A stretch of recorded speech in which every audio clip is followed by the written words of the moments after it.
Commonly used lab equipment, some glassware, and one commonly used device. Beakers are made out of glass and plastic. They have marks on them that indicate a very close approximation of the volume in milliliters.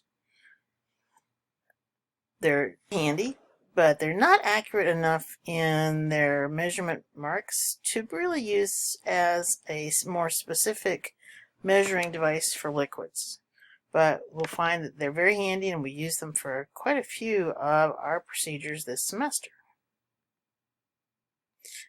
We also find glass or plastic flasks. Notice that the flask has a conformation that allows us to hold the top as if it were sort of a handle. It's much easier to grasp or manipulate flasks. These too also have marks on them that indicate volume, but they're also not very precise. Notice on the stamped numbering for the flask on the left, it says approximate. So these are very close approximate indications of volume for liquids, but again, not our most accurate device for measuring a certain amount of liquid that we want to use. Our most accurate device is the graduated cylinder.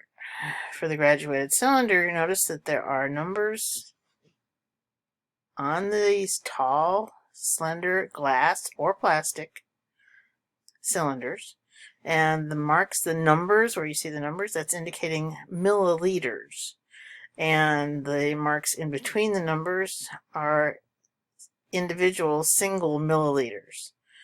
So if we're measuring, let's say, 25 milliliters, we want to use a graduated cylinder that's as close as possible to 25 milliliters.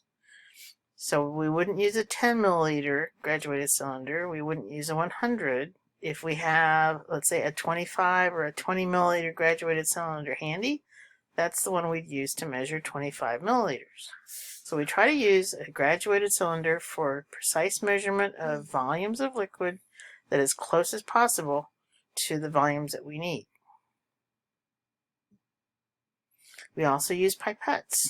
Pipettes are often used to handle and deliver smaller volumes of liquids. There are a wide range of pipettes that we could use in the laboratory. On the far right, we see serological graduated pipettes. In the middle, there is a clear plastic disposable pipette. On the far left is what's called a micropipette, which is a mechanical delivering system for liquids. That red device that's in the middle of the photo is actually a pipette pump or aspirator. If we take a close look at the serological pipettes as illustrated in the bottom of this slide, the numbers indicate milliliters of volume in the pipette, and the smaller marks in between the numbers indicate tenths of a milliliter. If we want to measure a solid, the mass of a solid, we're going to use a balance. Typically, the balances that we have available are the electronic balances, and we will turn the balance on. There's always a button that says on off. Then we're going to place our weigh boat or weigh paper on top of the platform of the balance. And then there's always a button that says either 0 or tare, T-A-R-E.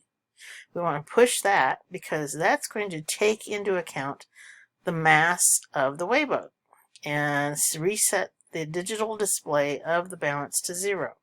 So now whatever we add into that weigh boat is simply the mass, or what we call weight, of the item of interest. Usually for us, it might be a chemical powder of some kind, or some kind of salt. Once we've measured out the exact weight or mass of whatever chemical we want to use, then we can remove the weigh boat and take the chemical and place it into our beaker or our flask.